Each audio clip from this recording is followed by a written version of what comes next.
Ya, kali ini saya akan membahas sistem persediaan perpetual. Jadi, basic accounting untuk perusahaan yang memiliki persediaan atau inventory.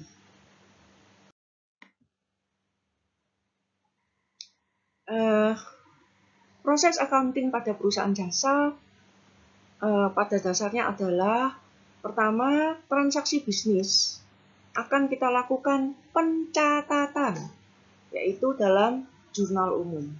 Selanjutnya kita akan lakukan klasifikasi, yaitu posting ke T-account masing-masing. Setelah itu akan kita buat ringkasan berupa laporan keuangan yang terdiri dari income statement dan balance sheet. Sekarang saya mau membedakan antara proses accounting yang sudah kita bahas pada video sebelumnya, yaitu video tentang basic accounting. Pada contoh basic accounting yang kita lakukan adalah akuntansi untuk perusahaan jasa, di mana pada perusahaan jasa tidak terdapat penjualan barang. Mereka hanya melakukan penjualan jasa. Sehingga kalau kali ini kita akan membahas perusahaan yang memperdagangkan inventory, maka kali ini akan ada penjualan bersih dan dikurangi dengan harga pokoknya. Nah, poin ini yang tidak terdapat pada perusahaan jasa. Yang lainnya tetap sama. Ya, jadi ada operating expenses, ada bunga, ada pajak. Hasilnya adalah terakhir net income after tax. Tax itu di sini adalah maksudnya pajak. Begitu juga pada neraca. Kalau perusahaan jasa tidak ada inventory yang diperjualbelikan. Tapi pada perusahaan dagang akan muncul inventory. Nah, konsep balance sheet tetap sama. Sisi debit totalnya adalah sama dengan total sisi kredit. Jadi, berlaku persamaan akuntansi, yaitu aset sama dengan liabilities plus owner's equity. Nah, sekarang inventory atau persediaan. Kalau kita mau membedakan antara perusahaan dagang yang akan saya bahas sebentar lagi dengan perusahaan manufaktur yang mungkin dibahas di materi berikutnya, maka inventory atau persediaan pada perusahaan dagang itu adalah barang yang dia jual. Jadi contohnya toko atau trader ini adalah supermarket. Ini persediaan barang yang mereka jual. Sedikit lebih mudah accountingnya daripada perusahaan manufaktur. Karena barang yang dia beli dan dia jual barangnya sama. Jadi tidak dilakukan proses lebih lanjut. Nah, inventory untuk toko atau trader ini adalah berupa barang yang diperdagangkan atau barang dagangan. Kalau untuk perusahaan manufaktur, maka inventorinya ada 3 jenis. Mereka membeli yang namanya raw material atau bahan baku, kemudian diproses dalam proses produksinya. Setelah itu akan terbentuk work in process atau barang setengah jadi, sampai akhirnya menjadi barang jadi atau finished goods. Nah, sistem akuntansi persediaan ada 2 jenis. Yang lebih detail adalah yang pertama, yaitu sistem persediaan perpetual. Sistem persediaan yang kedua adalah sistem persediaan periodik, di mana ini tidak terlalu detail. Nah, pada sistem persediaan perpetual, setiap ada perubahan inventory, misalkan ada pembelian, maka inventory itu langsung dicatat, ditambahkan pada account inventory. Kalau terjadi pengurangan inventory, misalnya ada penjualan, barang kita berkurang, maka pada perpetual ini langsung dilakukan pengurangan inventory secara real time. Ya, jadi yang lebih detail adalah yang sistem persediaan perpetual. Bagaimana dengan periodik? Kalau periodik, account inventory tetap tidak berubah mulai awal periode sampai akhir periode baru dilakukan perubahan.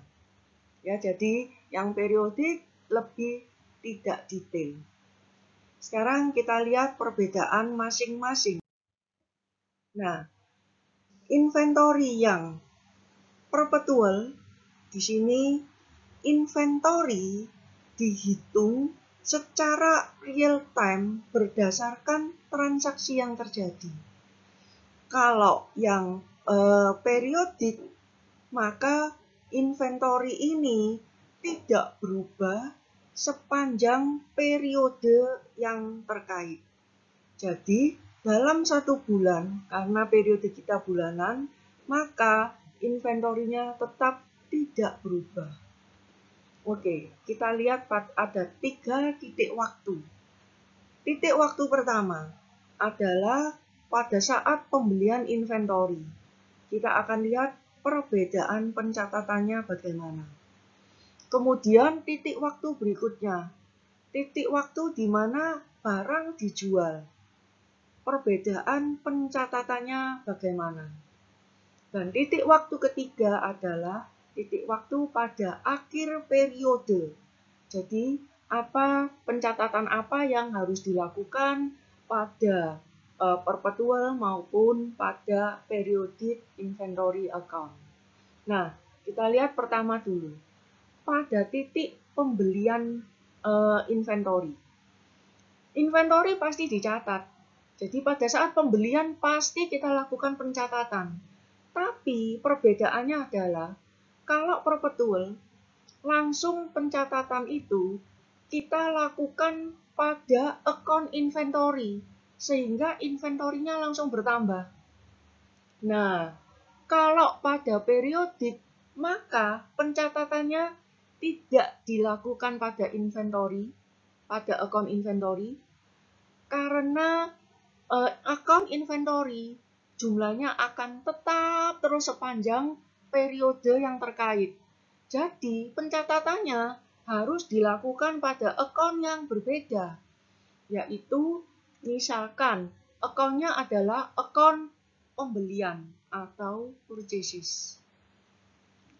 Sekarang pada saat penjualan, kita melakukan pencatatan pada saat penjualan.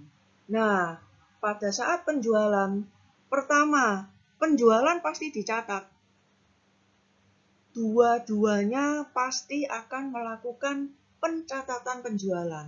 Tapi perbedaannya apa? Perbedaannya adalah kalau pada perpetual, kita langsung menghitung harga pokoknya berapa dan inventorinya langsung dikurangi. Jadi, kita akan catat harga pokok sekaligus pengurangan inventory. Nah, pada saat pada sistem periodik, hal ini tidak kita lakukan. Jadi, tidak ada pencatatan harga pokok, tidak ada pencatatan pengurangan inventory, tidak ada semua. Jadi, ini saja sudah catat penjualan, selesai. Kalau itu periodik. Nah, titik waktu yang ketiga, maka yang kita lakukan pada akhir periode adalah karena persediaan sudah sesuai berubah, saldonya adalah real time. Kalau ada pembelian pada perpetual langsung dicatat di account inventory, penjualan inventory dikurangi, maka inventory pada perpetual sudah tidak perlu dilakukan apapun. Tidak perlu pencatatan apapun. Nah, berbeda dengan periodik, pada sistem periodik, maka kita lihat inventory yang asalnya tidak berubah sama sekali, meskipun ada pembelian inventory maupun penjualan inventory, maka pada akhir periode kita akan lakukan perhitungan persediaan akhirnya berapa dan kita akan lakukan yang namanya penyesuaian. Jadi kita akan lakukan perhitungan berapakah inventory akhirnya, setelah itu kita akan hitung berapakah cost of goods sold-nya, HPP-nya berapa. Ya, jadi itu perbedaan antara perpetual dan periodik. Pada video ini saya hanya membahas satu saja, yaitu yang perpetual. Ya, jadi periodik akan kita bahas pada materi berikutnya.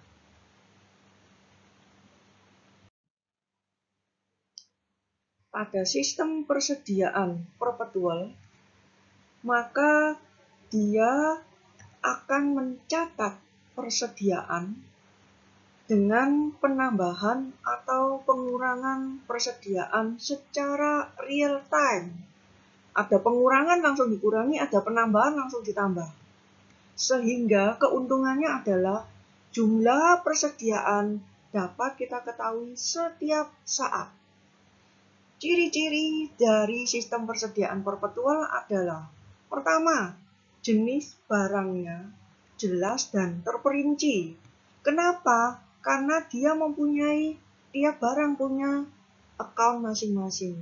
Jadi satu jenis barang, satu account. Nah, jumlah harga satuan, total itu dari tiap jenis barang juga jelas dan terperinci. Harga pokok langsung dihitung dalam satu akun harga pokok. Setiap ada transaksi penjualan, langsung kita hitung harga pokoknya berapa. Jika terjadi transaksi penjualan, maka pencatatan dilakukan pada sedikitnya 4 ledger, cash atau account receivable dengan sales, lalu persediaan barang, dan COGS. Pencatatan transaksi. Kalau terjadi transaksi pembelian, maka transaksi ini akan kita catat dengan pertama, inventory. Inventory bertambah dengan transaksi pembelian, berarti inventory kita debit. Dan sebagai kreditnya, kalau dia bayar langsung, maka cash berkurang, cash dikredit. Tapi kalau kita hutang, maka muncul hutang atau account payable. Kita kredit. Nah, transaksi pembelian dicatat sesuai dengan harga perolehannya atau cost price. Sekarang, kalau terjadi transaksi penjualan, ada 2 ayat jurnal. Jurnal pertama adalah mencatat penjualan barang dengan selling price. Jurnal kedua adalah mencatat harga pokok dan pengurangan inventory dengan cost price. Ya, ini intinya seperti itu. Untuk lebih jelasnya, kita lanjut slide berikutnya. Pertama, transaksi pembelian. Bagaimana kita mencatat transaksi pembelian? Kalau pembeliannya adalah pembelian tunai, maka kita lihat account yang berperan adalah tunai terkait dengan pengeluaran uang cash dan inventory bertambah. Jadi pencatatannya adalah inventory kita debit dengan cost price dan cash kita kredit juga dengan cost price. Karena cash berkurang seharga harga perolehan atau cost price. Bagaimana kalau terjadi pembelian kredit? Maka kita lihat akun yang terkait pada saat ini adalah kredit dengan account payable, muncul hutang. Jadi hutang kita akan bertambah. Nah, sekarang mencatatnya masih dengan cost price. Inventory bertambah, inventory akan kita debit dengan cost price. Dan account payable, hutang bertambah, senilai cost price juga. Penjualan. Kalau terjadi transaksi penjualan, kita bedakan antara penjualan tunai dan penjualan kredit. Tapi tetap saja yang kita catat ada 2 ayat. Mencatat penjualan dengan selling price dan mencatat HPP dan inventory dengan cost price. Pertama, kalau terjadi penjualan secara tunai, maka ayat jurnal yang terkait adalah kita lihat tunai cash akan kita debit, sales akan kita kredit dengan selling price. Jadi selling price. Bagaimana dengan jurnal kedua? Kita akan catat HPP atau cost of goods sold dan pengurangan inventory. Cost of goods sold kita perlakukan sama seperti biaya, berarti pencatatannya di sisi debit. Inventory berkurang di sisi kredit, jadi kita catat di sisi kredit. Nah, pengurangan inventory dan pencatatan cost of goods sold ini adalah dengan cost price. Nah, jadi dua-duanya dengan cost price, dengan harga perolehannya. Nah, sekarang bagaimana dengan penjualan kredit?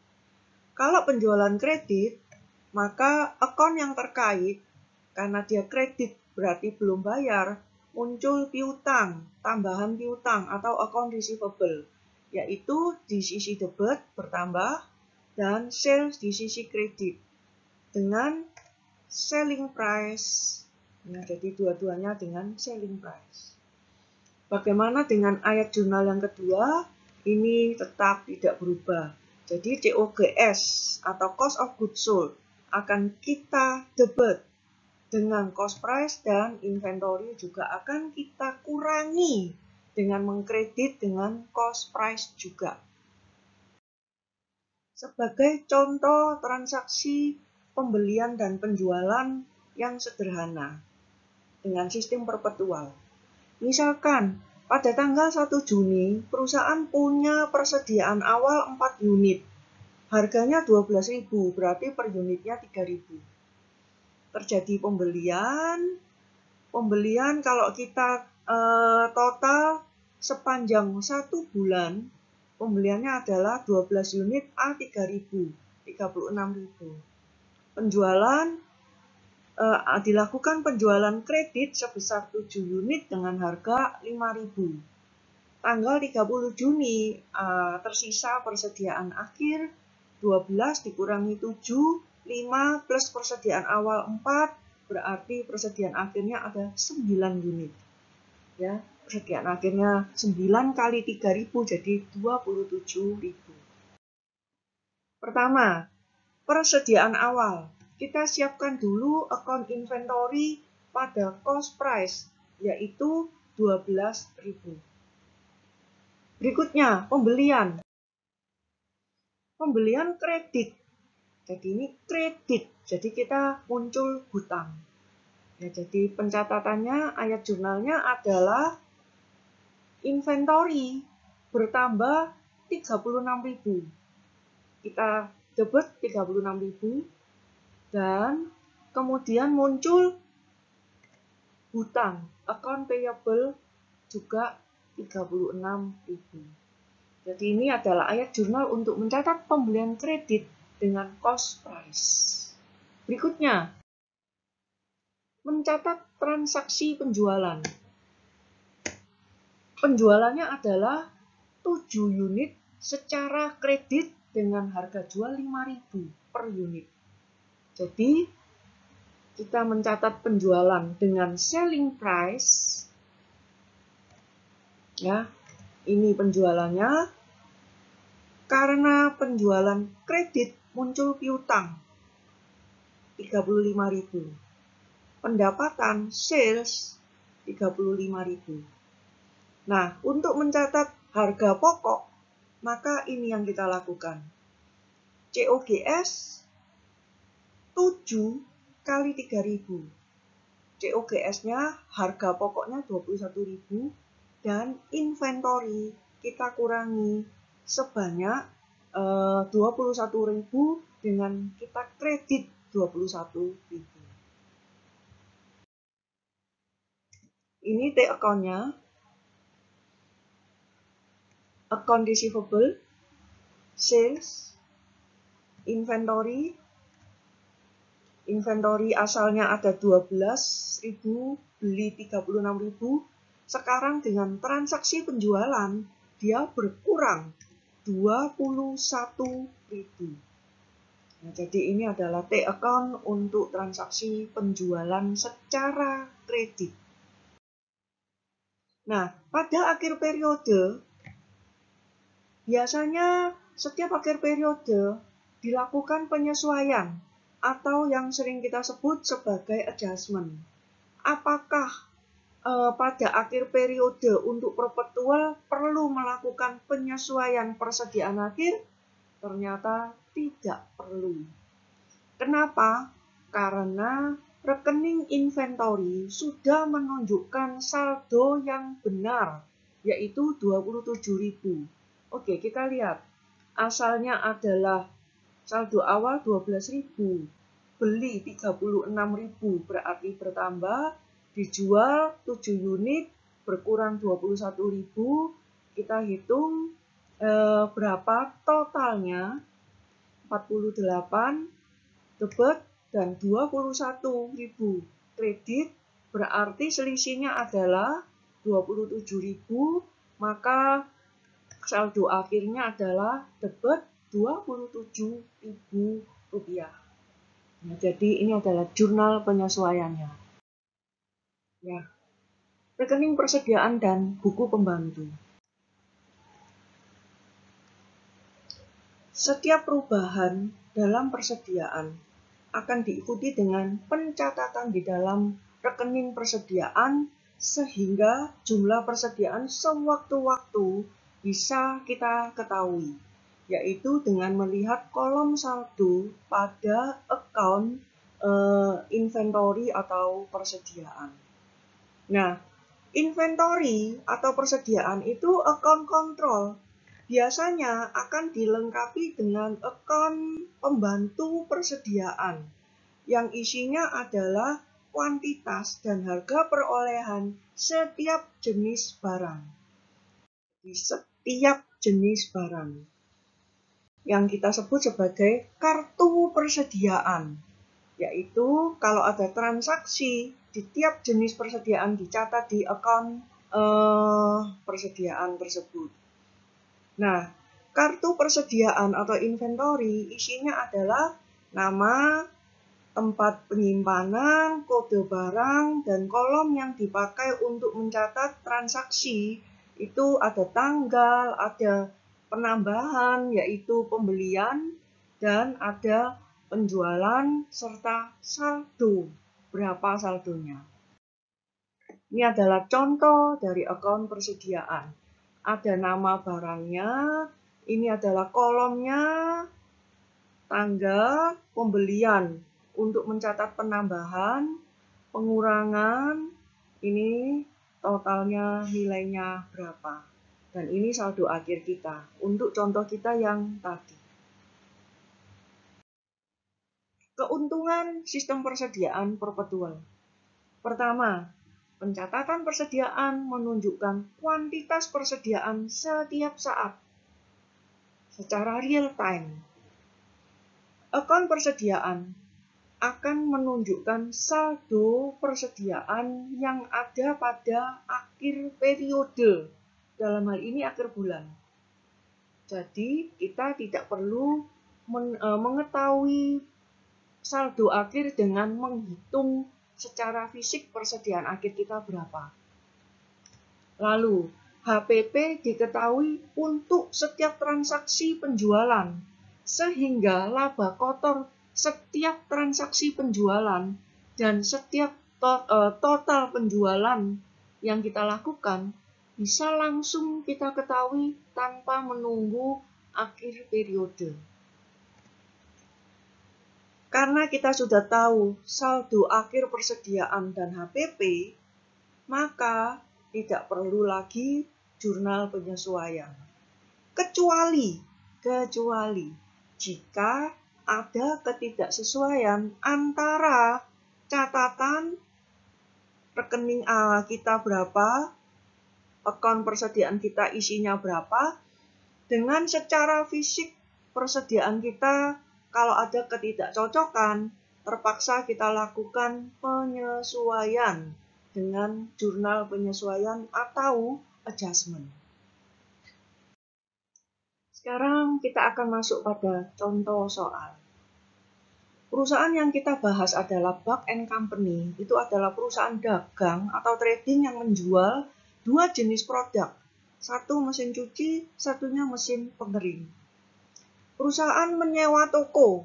Jadi nanti muncul biaya sewa, rent expenses. Perusahaan menggunakan jasa ekspedisi untuk melakukan pengiriman. Maka nanti akan muncul delivery expenses. Perusahaan mengadakan kerjasama dengan pihak lain untuk instalasi, berarti nanti akan muncul biaya instalasi. Jadi installation expenses. Nah, perusahaan menggunakan sistem persediaan perpetual. Dan akun yang dia gunakan adalah washing machine untuk mesin cuci, dryer untuk mesin pengering. Opening balance adalah sebagai berikut.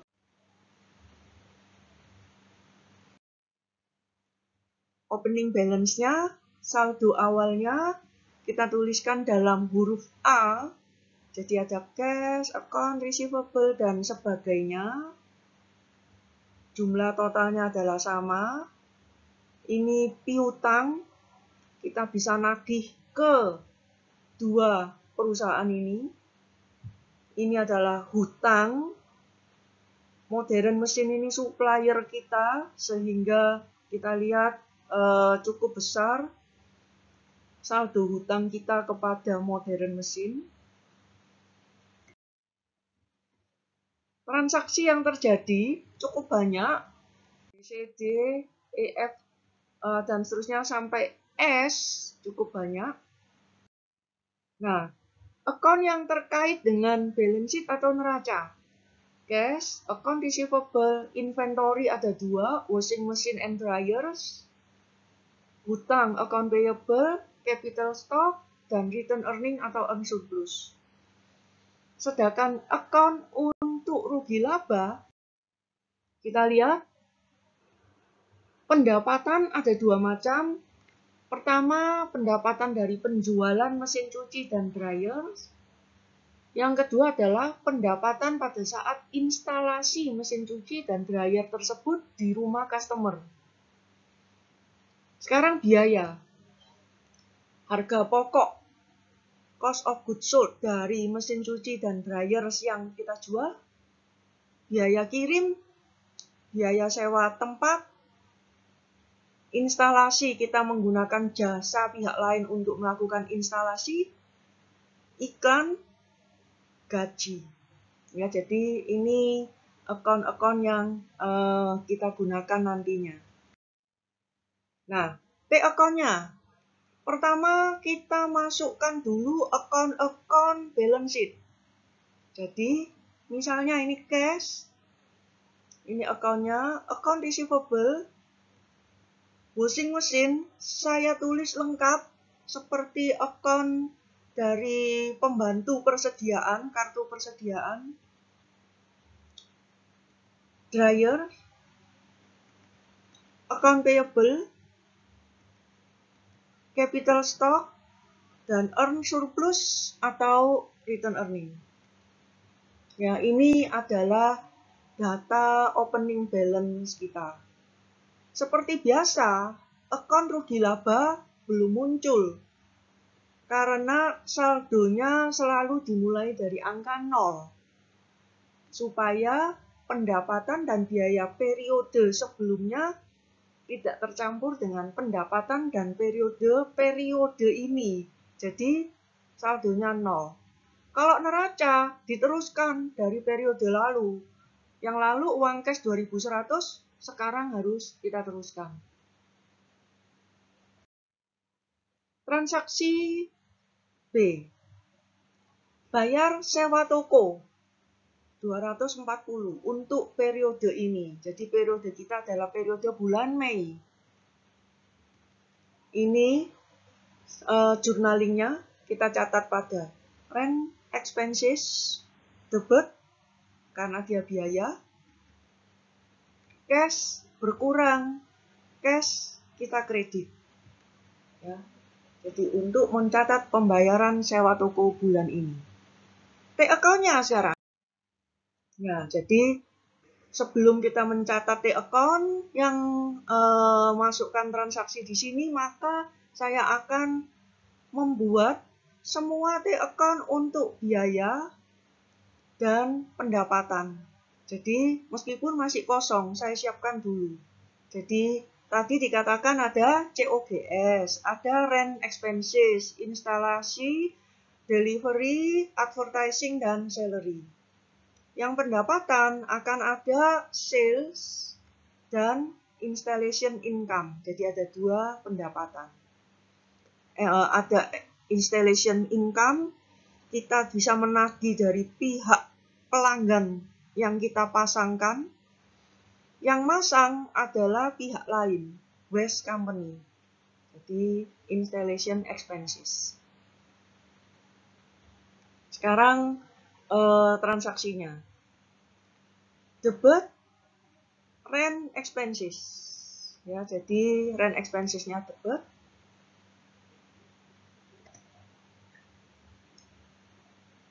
Dan karena bayar tunai, cash di kredit. Jadi ini adalah transaksi B. Berikutnya, membayar modern mesin 900. Ini adalah supplier kita. Kita bayar hutang kita pada supplier kita 900. Pencatatannya, kita lihat hutang kita berkurang. Jadi hutang di debit. Cash berkurang. Cash di kredit. Ya, jadi T-account-nya adalah pertama, hutang di debit. Cash kita kredit. Ya, cash di kredit. Lanjut. D. Mengirim tagihan untuk instalasi. Berarti bagi perusahaan ini adalah installation income. Income di kredit. Karena dia menambah laba sebesar 30. Mengirim tagihan berarti kita belum dapat uang. Jadi account receivable kita debit. Ya. Account receivable debit dan installation income kita kredit.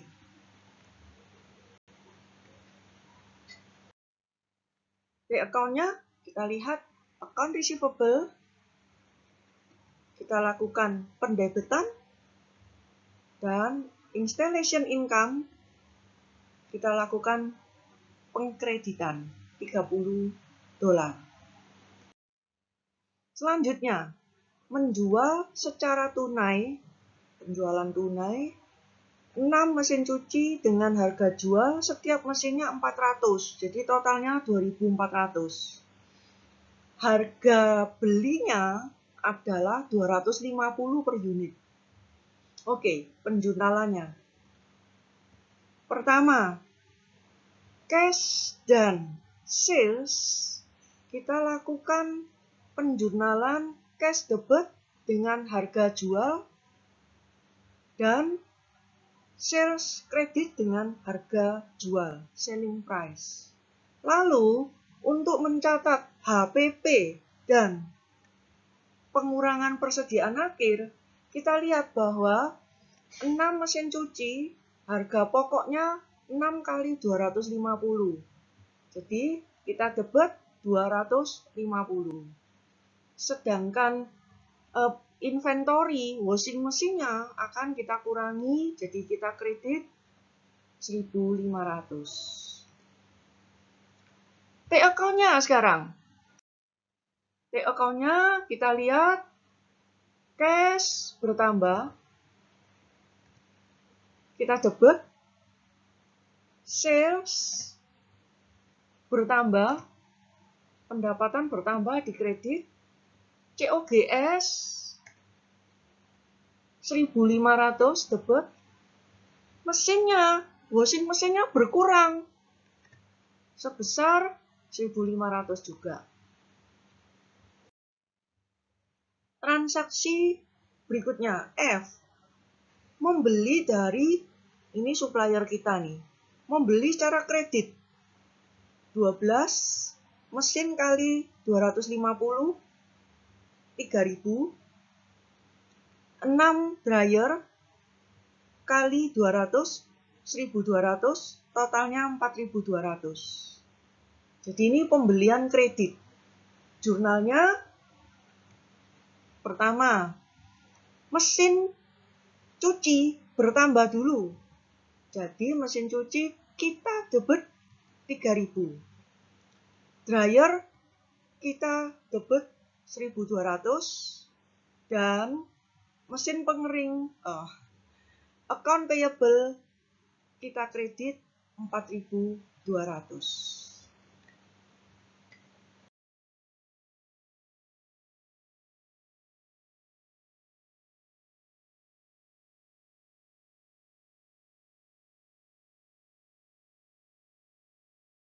Di account-nya,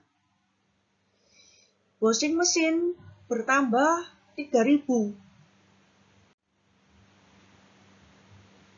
Oke.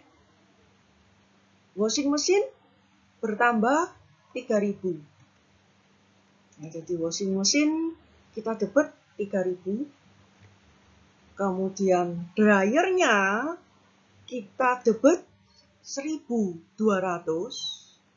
Kemudian muncul karena ini pembelian kredit, hutang kita bertambah, hutang kita kredit 4.200. Lanjut, membayar iklan.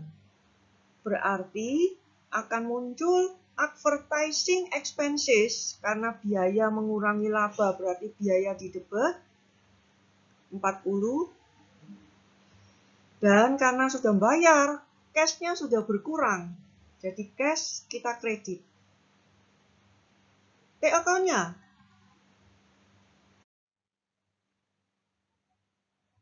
Advertising expenses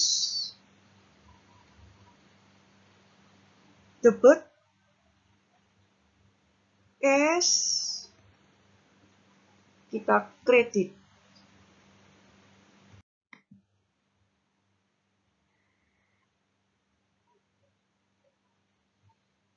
Jurnal berikutnya, menjual secara kredit. Jadi ini penjualan kredit, 4 mesin cuci, totalnya 1.520. Jadi ini penjualan kredit.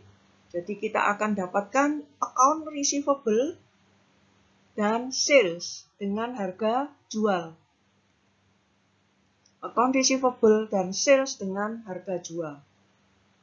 Berikutnya, untuk mencatat harga pokok dan pengurangan mesin, maka pengurangan mesin cuci atau washing mesin, maka yang kita lakukan adalah kita catat dengan harga perolehan masing-masing A 250.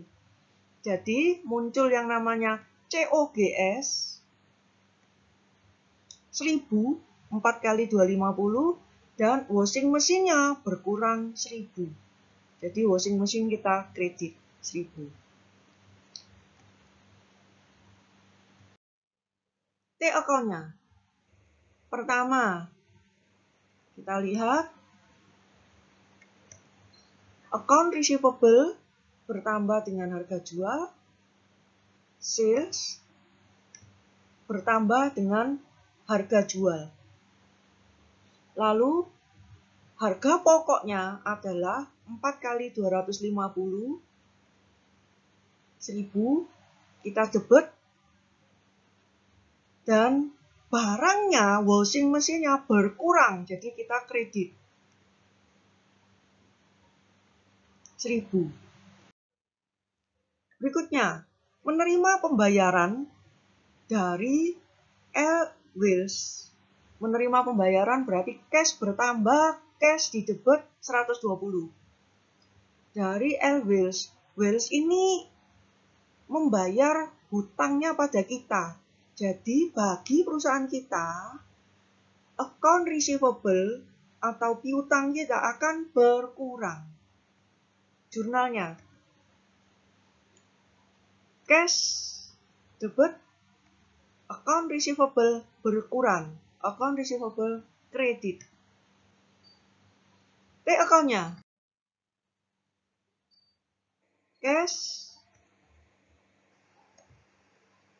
debit 120, account receivable dia akan kredit 120. Bayar gaji 540. Maka muncul biaya gaji, salary, debit 540. Karena bayar gaji berarti cash berkurang. Cash akan kita kredit 540. Nah, T account-nya. Pertama, kita akan lihat salary kita. Kita debit, kita lakukan pendebetan 540, cash berkurang 540. Membayar kepada Wes. Sepertinya Wes ini adalah perusahaan yang melakukan instalasi mungkin. Tapi ini kita bayar hutang saja. Kita bayar hutang kita kepada Wes. Jadi cash berkurang, cash dikredit, hutang berkurang, account payable di debit. Account payable di debit, cash berkurang, cash dikredit. Kita lihat T account-nya.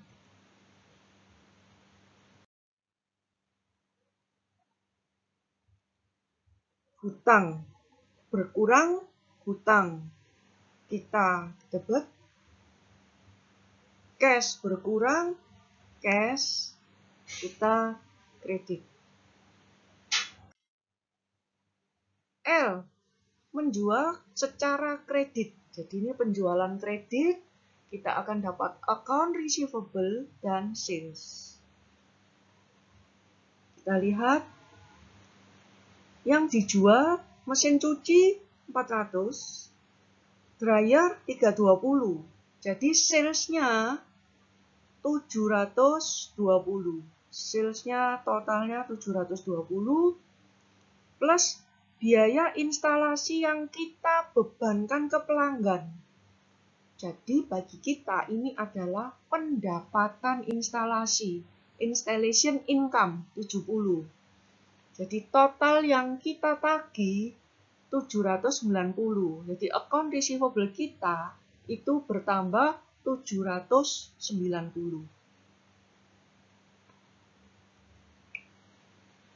Account receivable 790. Sales, kreditnya adalah sales 400 ditambah 320, jadi 720. Dan income kita, installation income 70. Nah, sekarang harga pokoknya. Pencatatan harga pokok. COGS, dryer 200, washing machine 250. Jadi ini 450. Mesin cucinya harus berkurang 1, washing machine berkurang 1, dryer berkurang 1. Ya, jadi inilah pencatatan COGS dan pengurangan inventory kita dengan cost price. Bagaimana dengan T-account-nya? T-account-nya sekarang. Kita lihat pertama, account receivable bertambah 790 untuk sales 720 dan installation income 70. Sekarang COGS dengan harga pokok, dengan harga beli. COGS-nya adalah 450. Washing machine berkurang 1 unit 250. Dryer berkurang 1 unit 200. Untuk berkurang berarti kita kredit. M, menerima pembayaran. Jadi kita sudah dapat uang. Cash bertambah, cash di debit 800. Nah, Stone ini punya hutang pada perusahaan kita. Jadi piutang kita berkurang. Account receivable kita kredit.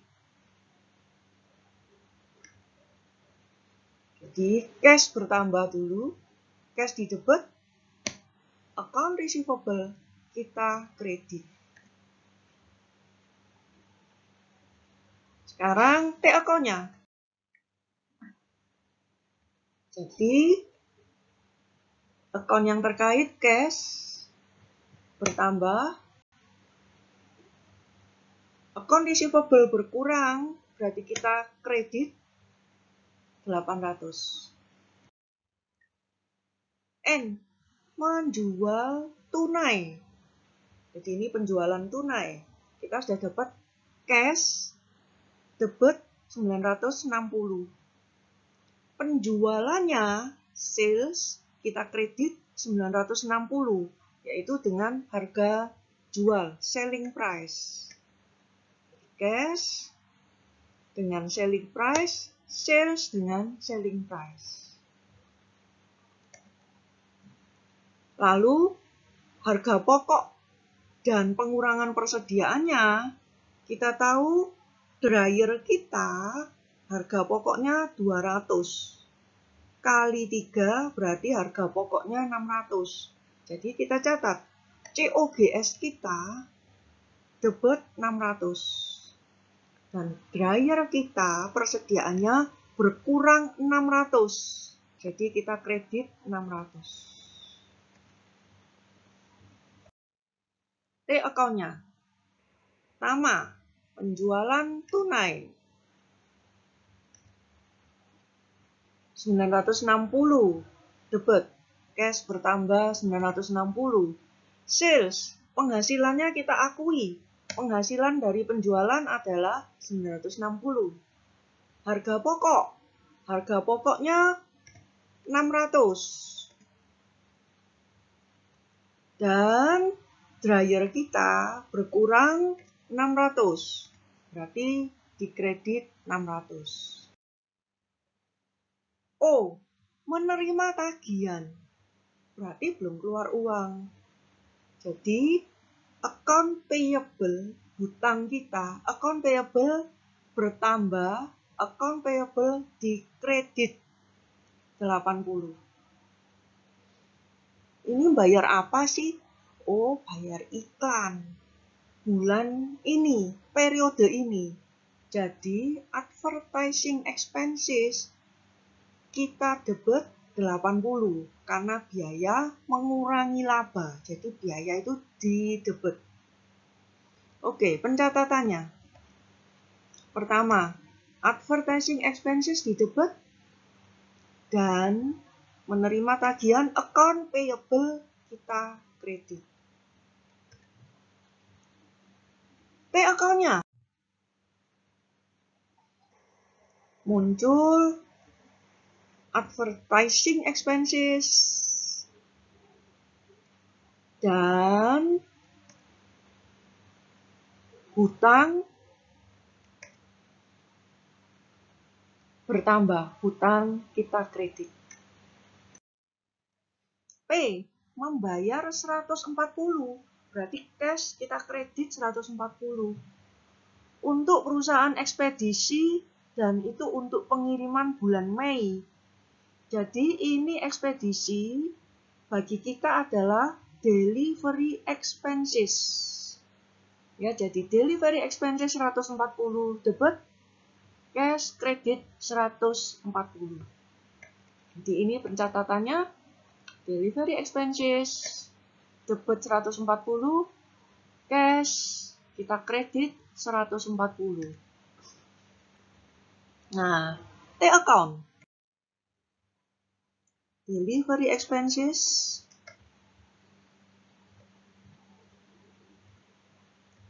debit 140, cash, kredit 140. Menerima tagihan 90. Menerima tagihan bagi kita adalah hutang.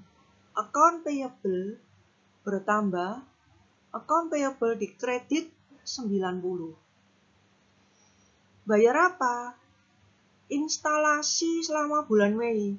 Oh, jadi perusahaan yang memasangkan peralatan yang kita beli, washing machine, dryer yang kita jual ke customer kita, di tempat customer kita adalah waste.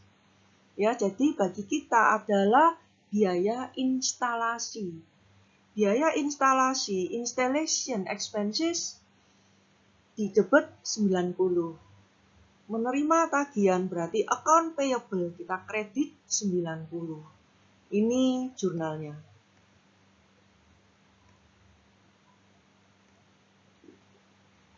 Ya. T account. T account-nya kita lihat. Pertama, installation expenses kita debit. Dan karena kita masih belum bayar, masih hutang bertambah, hutang dikredit, account payable akan dikredit 90. Dua transaksi terakhir. Membayar modern mesin. Modern mesin ini supplier kita. Membayar berarti cash sudah berkurang, cash dikredit 2000. Hutang kita pada supplier kita berkurang 2000. Jadi account payable didebit 2000. Ini jurnalnya, account payable debit 2000, kemudian uang kas kita berkurang, kita kredit 2000. Ini T account-nya, account payable, kita debit 2000, cash berkurang, cash kita kredit 2000. Ya. Transaksi terakhir. Membayar gaji. Berarti cash sudah berkurang, cash kita kredit 560. Bayar gaji berarti biaya gaji, salary kita debit 560. Pencatatannya pertama, salary debit 560, cash kredit 560.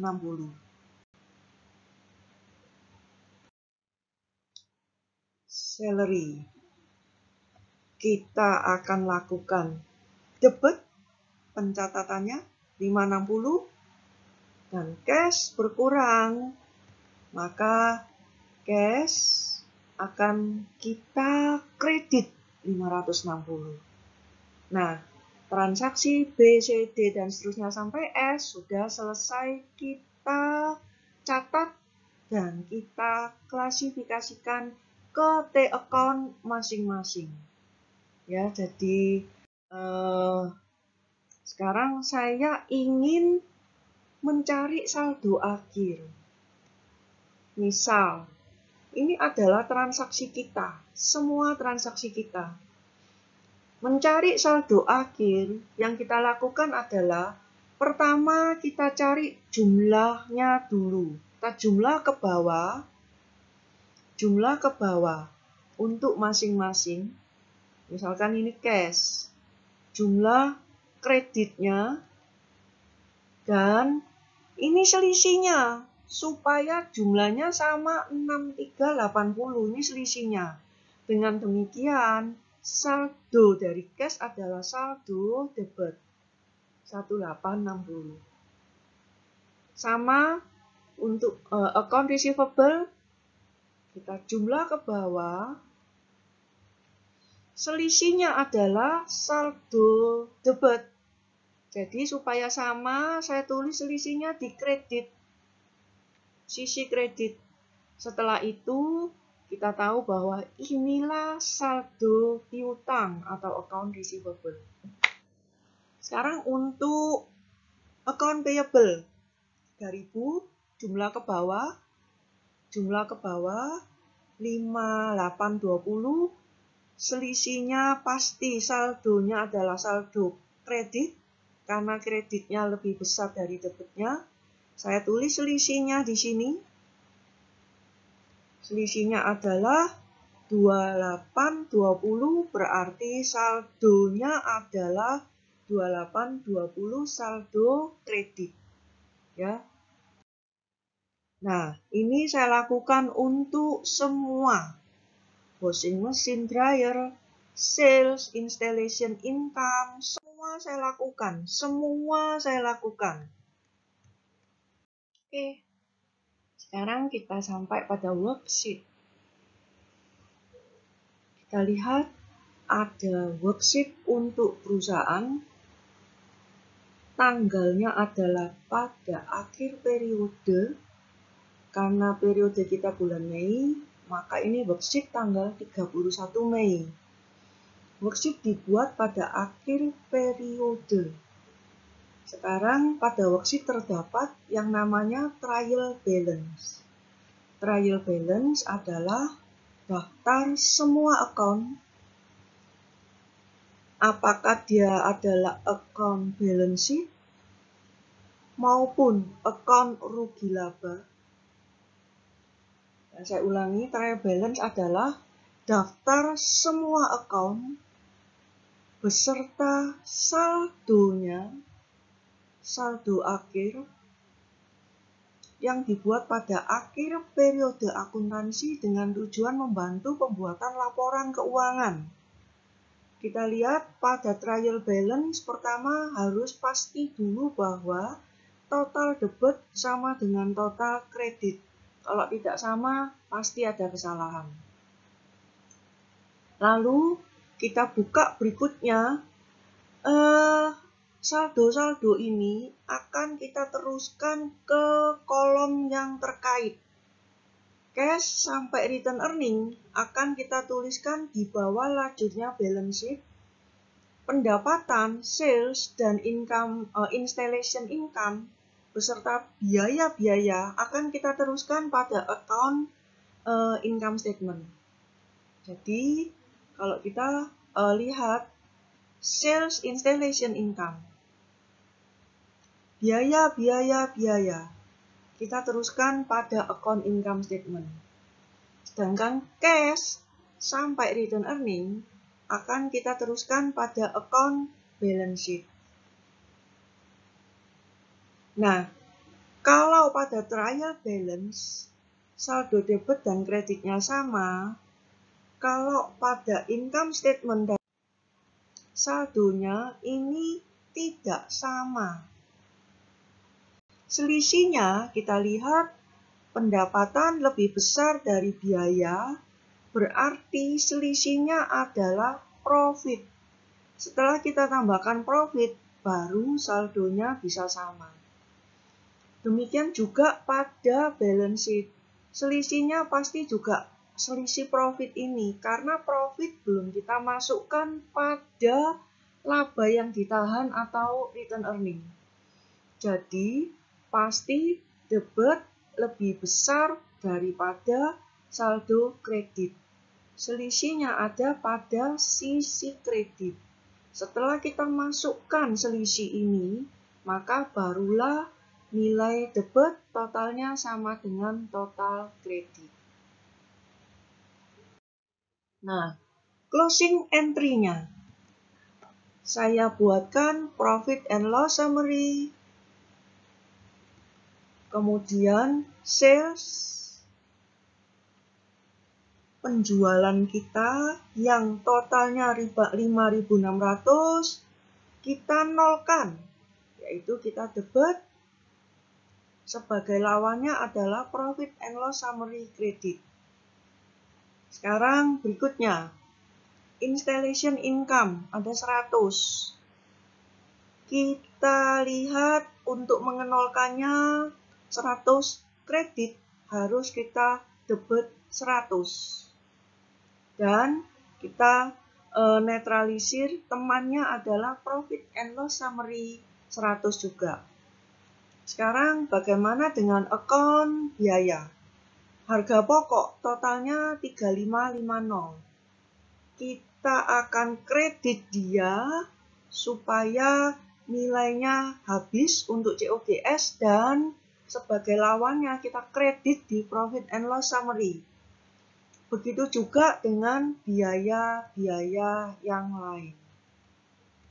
Jadi installation income, delivery, rent, advertising expenses, dan salary. Nah, selisihnya profit 460 ini kita akan masukkan ke laba yang ditahan atau return earning. Jadi selisih di sini adalah selisih debit.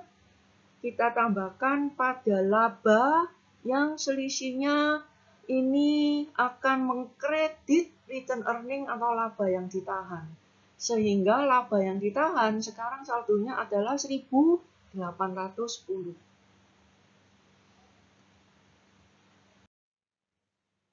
Income statement. Income statement-nya kita lihat karena ada perusahaan dagang, ada penjualan dikurangi harga pokok. Ini adalah gross profit on sales. Kita tambahkan dengan income kita, installation income, hasilnya adalah pendapatan total kita, pendapatan bersihnya 2.150. Kalau kita kurangi dengan operating expenses, semua operating expenses, maka inilah profit kita pada bulan Mei. Sedangkan balance sheet. Balance sheet-nya kita bagi dua, aset dan liabilities and owner's equity. Kita lihat ini account cash, account receivable, inventory, kita lihat totalnya saja, account payable, capital stock, dan laba yang ditahan, return earning-nya sudah memasukkan unsur profit. Totalnya harus sama antara sisi debit dan sisi kredit. Nah, ringkasan dari jurnal yang sudah kita buat tadi, saya jadikan satu di belakang sendiri. Ini adalah jurnal yang kita buat, ya, dari B sampai S. Sampai di sini dulu materi ini. Selamat belajar.